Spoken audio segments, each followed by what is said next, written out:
ఏడాది జైలర్ మూవీతో biggest comeback అందుకున్న సూపర్ స్టార్ రజనీకాంత్ ఈ ఏడాది వెటియన్ తెలుగులో వేటగాడు సినిమాతో ప్రేక్షకుల ముందుకు రాబోతున్నాడు. J B movie fame Gnanavel Raja direct చేస్తున్న ఈ మూవీలో Bollywood big B Amitabh Bachchan, Malayala star Fahadh Faasil, Daggubati Rana, Manju Warrier, Ritika Singh, Dushara Vijayan కీలక పాత్రలు పోషిస్తున్నారు. రీసెంట్ గా షూటింగ్ పూర్తి చేసుకున్న ఈ సినిమాకి సంబంధించిన రిలీజ్ అప్డేట్ బయటకు వచ్చింది.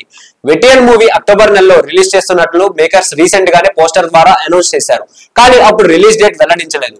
ఇక తాజాగా ఈ మూవీ రిలీజ్ డేట్ ని ఖరారు చేసినట్లు తెలుస్తుంది. దాని ప్రకారం ఈ దసరా కానుకగా అక్టోబర్ 10న ఈ సినిమాని రిలీజ్ చేస్తున్నట్లు సమాచారం. ఇక సరిగ్గా ఇదే రోజున టాలీవుడ్ నుంచి pan India star NTR Devara movie release కానుంది. దీంతో ఈసారి దసరా బరిలో రజనీకాంత్, ఎన్టీఆర్ మధ్య బిగ్గెస్ట్ బాక్స్ ఆఫీస్ ఫైట్ జరగబోతోంది. కాగా వెటియన్ తమిళ, తెలుగు భాషలో విడుదల కానుండగా దేవర తెలుగు, తమిళ్, హిందీ, మలయాళ, కన్నడ భాషల్లో రిలీజ్ కానుంది. So Tollywood, Kollywood box office దగ్గర ఈ రెండు సినిమాల మధ్య గట్టి పోటీ ఉండబోతోంది. మరి ఈ పోటీలో ఎవరు పై చేయి సాధిస్తారో వేచి చూడాలి. సో ఇలాంటి మరిన్ని ఇంట్రెస్టింగ్ అప్డేట్స్ కోసం please do like, share and subscribe to our YouTube channel.